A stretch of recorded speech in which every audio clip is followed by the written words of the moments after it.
राम कथा अध्याय लंका विजय। लंका कूच की तैयारियां रात भर चलती रही। सभी तत्पर, सभी उद्यत, सभी कूच से पहले सुग्रीव ने वानरों को संबोधित किया।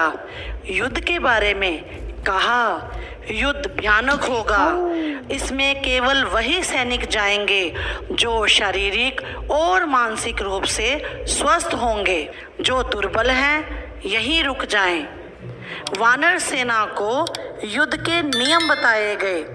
रक्षा और आक्रमण के सारे तरीके भी समझाए गए। सेना किसी कंधा से दहाड़ती, गरजती, किलकारियां भरती रवाना हुई।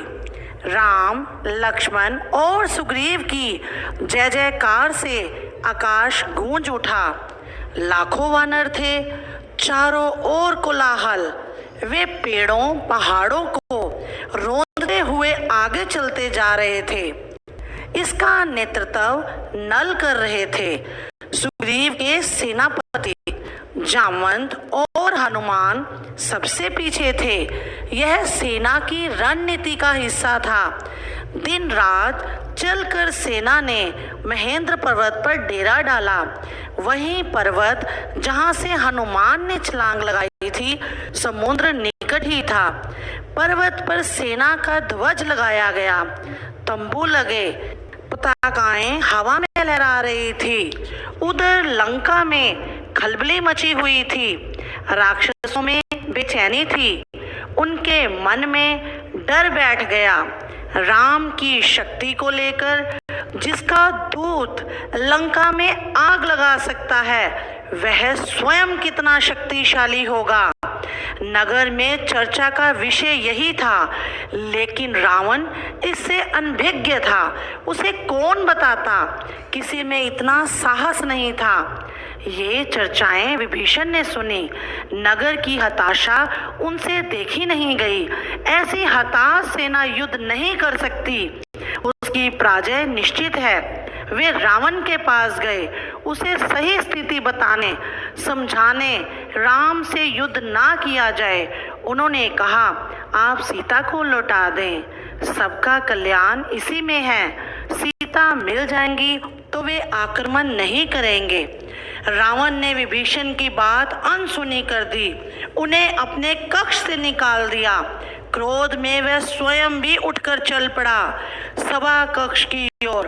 उसे राम के समुद्र तट पर पहुंचने का समाचार मिल चुका था। सैनिकों ने राम की सेना की पताकाएं दूर से देख ली थी।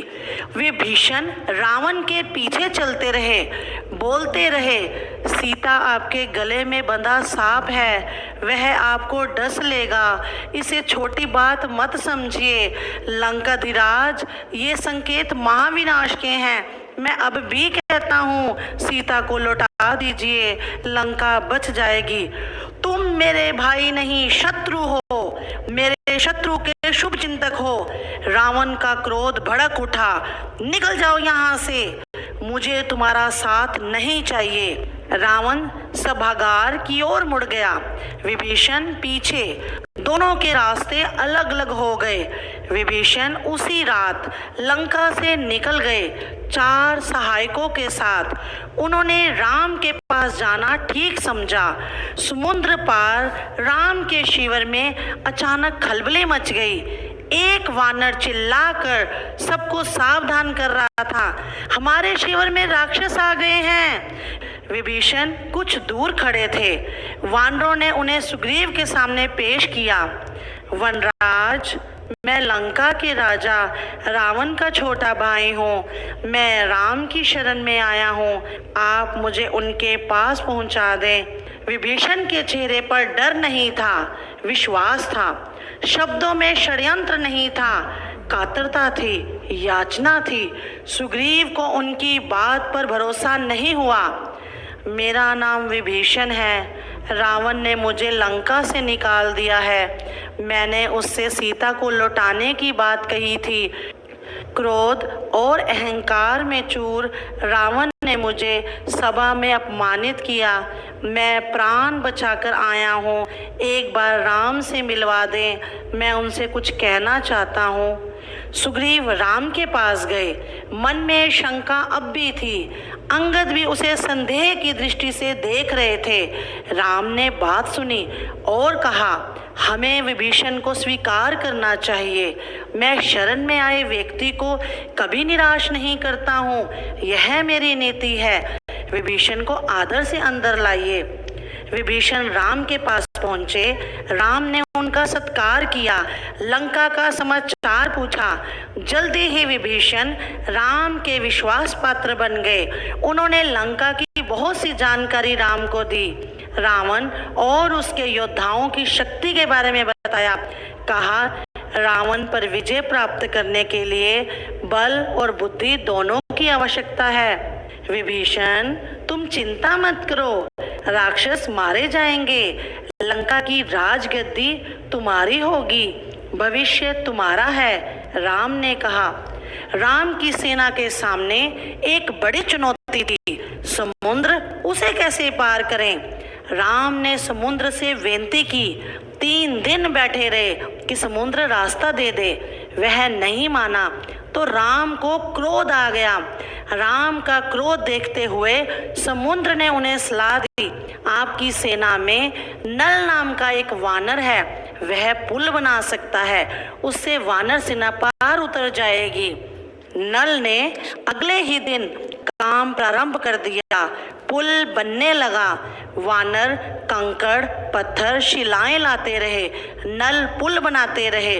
5 दिन में पुल तैयार हो गया।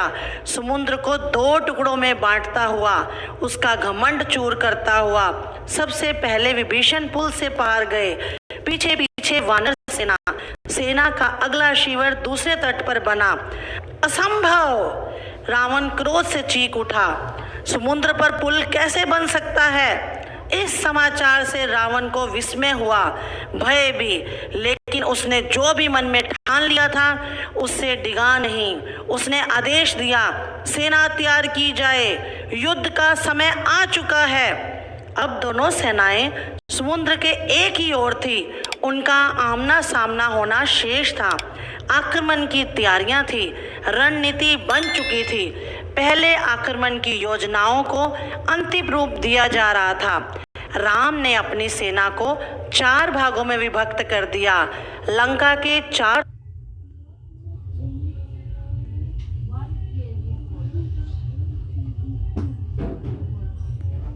द्वार थे। चौतरफा आक्रमण होना था। हर टुकड़ी को एक द्वार सौंपा गया। राम ने पर्वत शिखर पर चढ़कर स्वयं लंका का निरीक्षण किया। लंका के वैभव से वे भी चकित थे। उन्होंने लक्ष्मण को बताया। सूर्य उदय होते ही राम ने आदेश दिया, लंका को चारों ओर से घेर लिया जाए। वानर सेना जय जयकार करती चल पड़ी। इसी बीच राम ने अंगद को बुलाया और कहा, तुम लंका जाओ, मेरे दूत बनकर सुलह का अंतिम प्रयास करो ताकि युद्ध टल जाए। रावण से कहो कि सीता को लौटा दे, अन्यथा उसका अंत होगा। अंगद ने ऐसा ही किया, पर रावण नहीं माना। राम का संदेश सुनकर रावण क्रोधित हुआ। कुछ राक्षसों ने उन पर आक्रमण किया। अंगद वहां से बचकर राम के पास पहुंचे। कहा, रावण को कोई पश्चाताप नहीं है, वह हमारे साथ सुलह के लिए तैयार नहीं है, युद्ध चाहता है। अब युद्ध ही एकमात्र विकल्प है। वानर युद्ध के लिए